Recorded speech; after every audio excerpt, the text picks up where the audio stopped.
Oke, baiklah. Selanjutnya kita masuk pada masih filsuf Prasokrates ya, Em Empedokles. Empedokles ini lahir, perkiraan 492 sampai 332 sebelum Masehi. Dia seorang cendekiawan yang mahir di di di banyak bidang ya. Dia juga disebut sebagai filsuf, sebagai dokter, sebagai penyair, orator ya, orator yang handal, politikus juga. Dia menulis dua karya yang berupa puisi gitu. Tapi tidak ada karyanya di sini ya. Saya juga tidak pernah baca karyanya. Nah, ada beberapa ajaran, paling tidak ada empat ya, empat pandangan eh, Empedokles yang bisa kita kutip dari berbagai sumber. Pertama tentang arke. Arke itu kan adalah pembicaraan tentang asal usul atau permulaan alam semesta. Alam semesta itu berasal dari apa itu. Jadi Empedokles juga berpendapat bahwa arke alam ada empat anasir.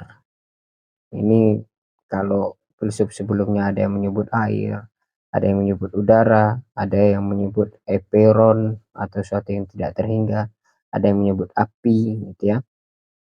Tapi Empedokles menyatukan kesemuanya. Lebih mirip avatar gitu kira-kira ya. Dia mengatakan empat anasir itu atau disebut juga rizomata, rizomata ya, api, udara, tanah dan air. Api itu bersifat panas, udara dingin, tanah itu kering, dan air itu basah.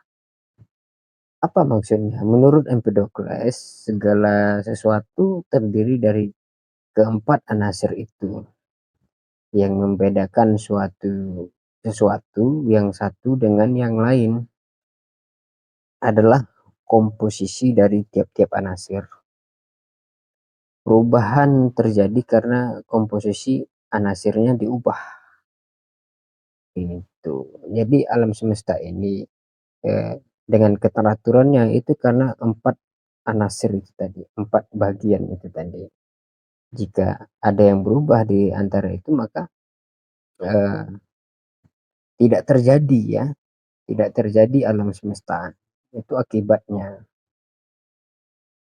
Itu pendapat beliau tentang anasir itu. Kemudian ajarannya tentang cinta dan benci.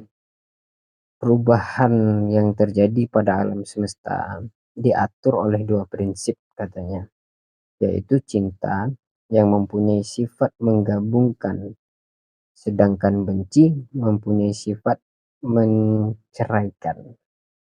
Ada dua sifat yang sebenarnya dualitas sifatnya, dua bagian tapi saling membutuhkan. Cinta dan benci itu digambarkan sebagai cairan halus yang meresapi semua benda. Maksudnya apa? Bahwa eh, benda itu disebut benda karena dia memiliki bentuk. Ada materi partikel-partikel kecil yang menyatu. Kemudian benda itu juga akan hilang karena keniscayaan, rusak, berubah. Itu karena kebencian kemudian mengalahkan cinta. Itu yang disebut oleh eh, apa siapa namanya Empedokles, bahwa alam semesta itu dinamis, ya, dia sesuai dengan hukum alam. Jadi kedua-duanya itu saling membutuhkan. Cinta itu mengerat sebagai aturan alam ya, dan benci itu menceraikan gitu kira-kira. Dan selanjutnya adalah ajaran tentang pengenalan atau tentang proses ya, proses apa namanya, tentang proses mengetahui sesuatu.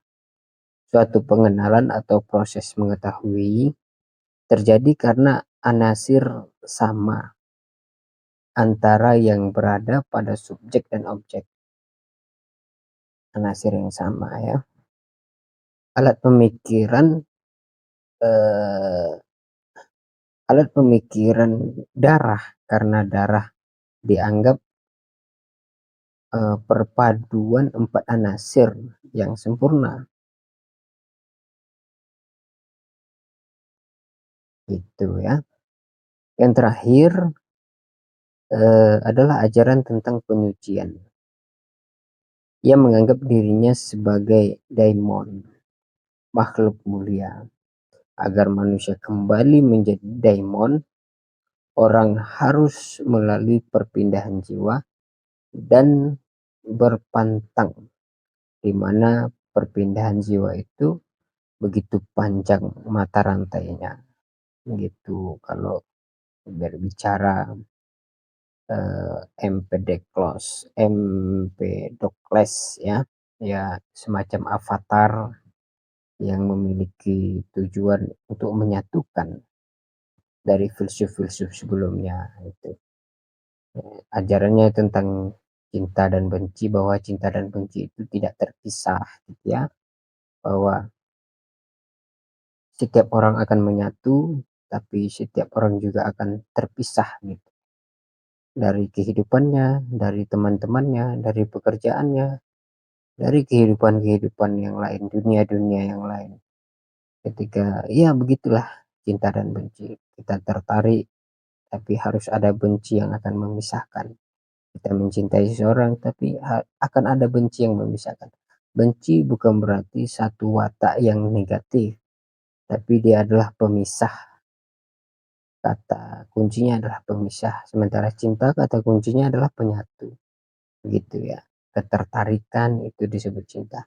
Tidak tertarik itu artinya benci. Begitu kira-kira.